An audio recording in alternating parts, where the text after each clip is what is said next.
개선의 노력을 다하겠습니다. 그럼 개선 방안을 말씀드리겠습니다. 우선 근본 DLF 사태는 다양한 원인들이 복합적으로 작용한 결과라고 생각합니다. 우선 공모규제 회피입니다.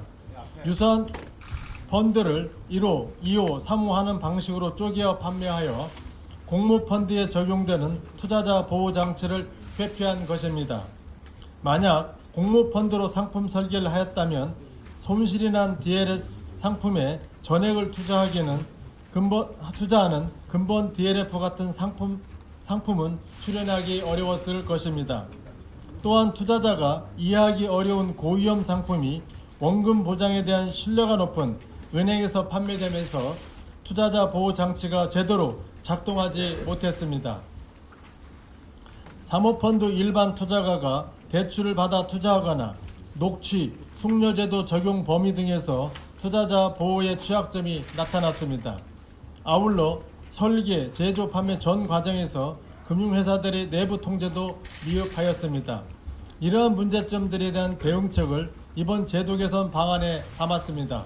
무엇보다도 소비자 보호와 금융시스템 안정을 최우선 가치로 이번 대책을 검토하였습니다.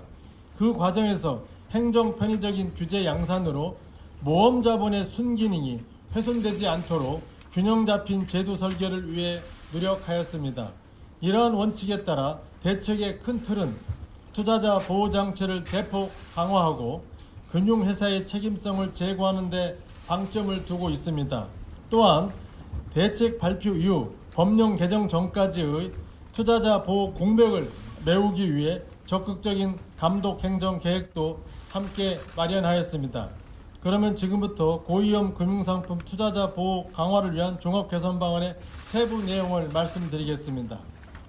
우선 다수의 일반 투자자를 대상으로 한 사실상 공모상품이 3호 형식으로 판매되지 않도록 철저히 차단하겠습니다.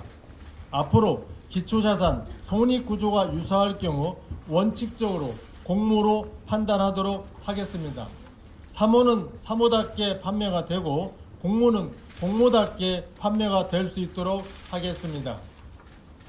다음으로 구조가 복잡하고 위험성이 큰 금융투자 상품군에 대해 투자자 보호장치를 강화하겠습니다.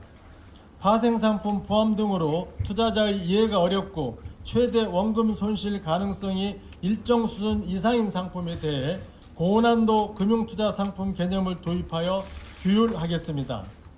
고난도 금융투자 상품을 일반 투자자에게 판매할 때는 높은 수준의 자격을 갖춘 판매 직원이 위험을 충실하게 기재한 핵심 설명서를 교부하고 녹취 및 숙려 제도를 의무적으로 이행하도록 하겠습니다.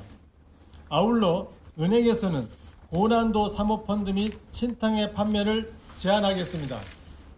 증권사와 달리 은행은 예금과 같이 원리금 보장 상품을 주로 취급하는 만큼 투자자를 오인시킬 수 있는 고위험 상품 판매는 자제될 필요가 있습니다.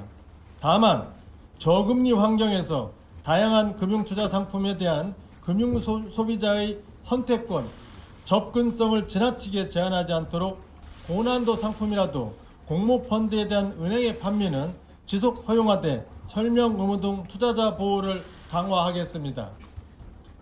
다음으로 전문 투자형 사모펀드 일반 투자자 요건을 강화하겠습니다. 근본 DLF 투자자들 중에는 대출을 받거나 전재산 1억 원을 모두 투자하여 손실을 감당할 능력이 없는데도 투자한 경우도 있었습니다. 이러한 사태의 재발을 방지하고 충분한 위험 감수 능력이 있는 투자자가 자기 책임하에 사모펀드에 투자할 수 있도록 사모펀드 일반 투자자의 최소 투자 금액을 현행 1억 원에서 3억 원으로 상향 조정하겠습니다. 또한 대표적인 투자자 보호장치인 녹취 의무와 숙려제도 적용 범위도 확대하도록 하겠습니다. 앞서 언급한 대로 고난도 금융투자 상품에 투자하는 모든 일반 투자자에게는 녹취, 숙려제도가 적용됩니다. 고령 투자자 등 취약 투자자에게는 투자 상품의 난이도나 유형에 상관없이 모든 금융투자 상품에 대해 녹취, 숙려 제도를 의무적으로 적용하고 이분들에 대해서는 숙려 기간 중 명확한 투자 승낙 의사표시가 있어야만 투자가 확정되고 승낙이 없으면 자동 취소되도록 하겠습니다. 또한 고령 투자자는 70세에서 만 65세 이상으로 그 범위를 확대하겠습니다. 다음으로 설명 의무 등 판매 절차를 강화하겠습니다. 아무리 투자자 보호장치가 잘 갖춰져 있더라도 실제 판매 과정에서 절차가 형식적으로 이행된다면 투자자 보호가 제대로 구현될 수 없습니다. 금융회사들이 설명 의무나 투자자 성향 분류 등을 제대로 이행하도록 하고 이에 대한 제재도 강화하겠습니다. 이해하였음 또는 기계적인 원금 손실 이런 문구 규제와 같이 투자자에게 단순히 확인받는 방식으로 설명하는 것이 아니라 투자자와 판매 직원이 모두 상품 구조, 원금 손실 가능성 등 해당 상품에 대해 이해하고 있는 바를 자필 또는 육성으로 직접 진술한 경우에만 제대로 된 설명 의무를 이행한 것으로 보겠습니다. 아울러 투자자 대신 기재하는 행위, 투자자 성향 분류 조작 등 불안전 판매 유도 행위는 불건전 영업 행위로 규정하고 엄정히 제재할 계획입니다. 또한 모든 판매 관련 자료를 10년간 보관하도록 의무화하는 한편 투자자 성향 분류는 1에서 3년의 유효기간을 설정하고 DB화를 통해 자의적인 변동도 방지하겠습니다. 동시에 개인 전문 투자자 보호 장치를 보완하겠습니다.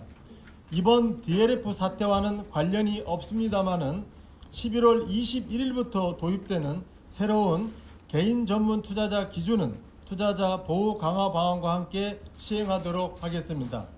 전문 투자자 제도가 우회 수단으로 악용되지 않도록 개인 전문 투자자가 고난도 상품에 투자할 경우에도 설명 의무 등 투자자 보호 장치를 강화할 계획입니다.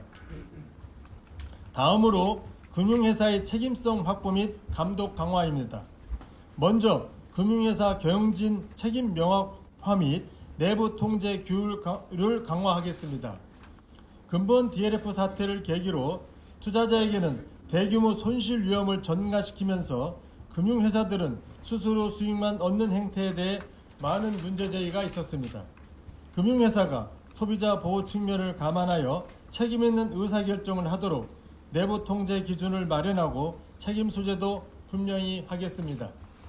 먼저 DLF 사태와 같은 소비자 피해 발생 시 금융회사의 CEO, 준법 감시인 등 경영진이 책임을 지도록 경영진의 내부 통제 관리 의무를 명확히 하겠습니다.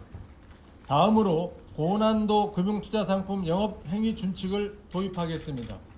동준칙은 고난도 금융상품의 제조부터 판매에 이르는 모든 영업 단계별로 금융회사가 준수해야 할 내부 통제 기준입니다. 제조사는 스트레스 테스트를 거쳐 고난도 금융투자 상품에 적합한 목표 시장을 설정하고 판매사에 권고하도록 하겠습니다. 판매사들은 대표이사 확인 및 이사회 의결을 거쳐 고난도 금융투자 상품 판매 여부를 결정하고 목표 시장에 적합한 판매 전략 및 판매 채널을 구축하도록 할 계획입니다. 또한 OEM 펀드 판매사 책임 및 규제 적용 기준을 강화하겠습니다.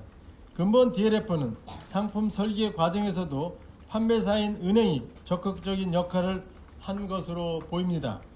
이렇게 판매사 중심으로 고위험 상품 설계가 이루어지면 보다 많은 투자자들에게 판매가 용이하게 하고 판매 수수료 이익을 극대화하려는 요인이 높아질 것입니다. 앞으로 OEM 펀드